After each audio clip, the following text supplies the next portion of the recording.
boys last night in scrimmage? Too many deep balls. We got to improve on that. Start the ball game out with a 7-yard pass. Can't have that. How do you tell some of you guys to hang with speed like Demir Berg?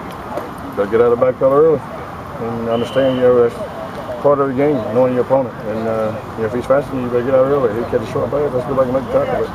But we can't give him 6, so we got to be smarter.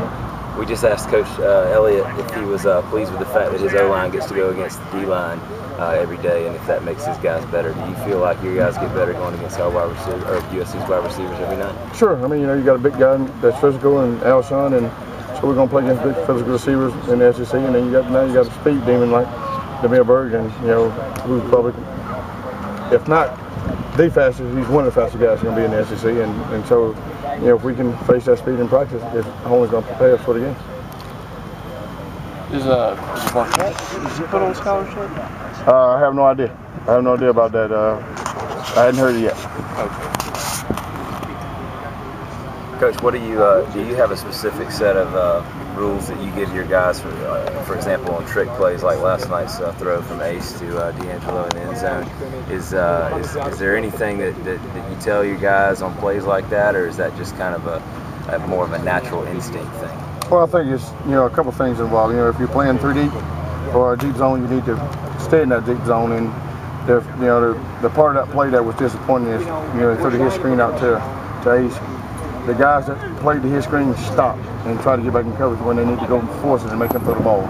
He had too much time to throw the football, so that was the biggest part. And then DJ had to lock on the guy. But if we'll play that play better next time. You can intimidate some people by big hits, and the receiver's going to think twice about coming across the ball. Did you have any of that last year, or enough of it maybe?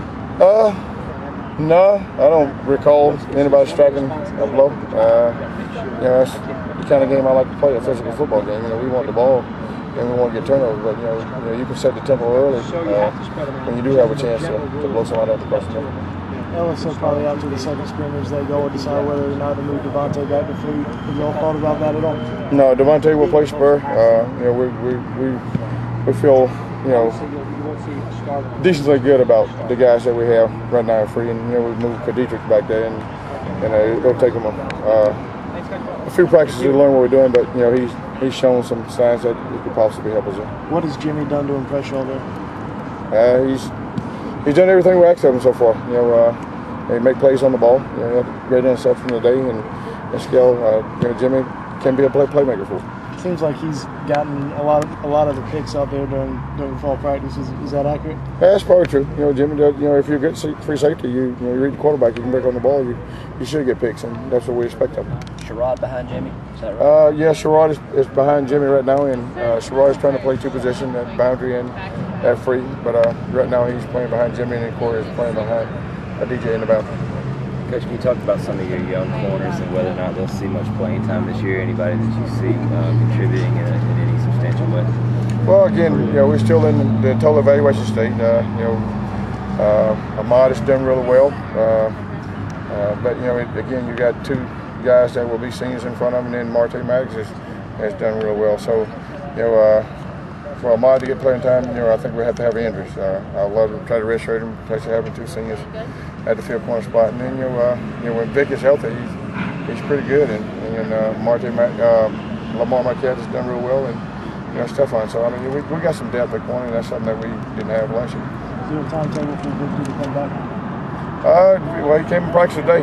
Again, if he gets treatment and get healed, but plus Vic is out the first 3 ball games, and we already know that. And so that's something that we're going to deal with also. Coach, you said the other day Marty Marquette's still your 4th option with Vic out. Sure, Marty's 4th option. Lorenzo, a lot of expectations have been placed on this team. A lot of fan support. Fans are going crazy. Have you seen any evidence that these guys are, how are they handling those expectations? Are they pushed it off, come to work? It's if they do what Coach Spurrier asks them, then we should have high expectations. But again, it's not going to just happen. We got to work for it, and we got to compete every day and continue to get better. And if you do it on this field, then no expectation could become reality. But if you don't do it on this field, it won't. Have the guys shown the maturity to kind of not really buy into it? Well, I think that we've seen signs. Yeah. Whether they totally not believing it, that's remained to be seen. I mean, just playing worst case. Ghost team, you can't go over the break. CC was shot at the field corner and still went in the boundary. How is Akeem progressing? Is it getting close? Well, again, they ran him today and on this hard surface, and I will talk to Clinton and see how he did. But I think he did well.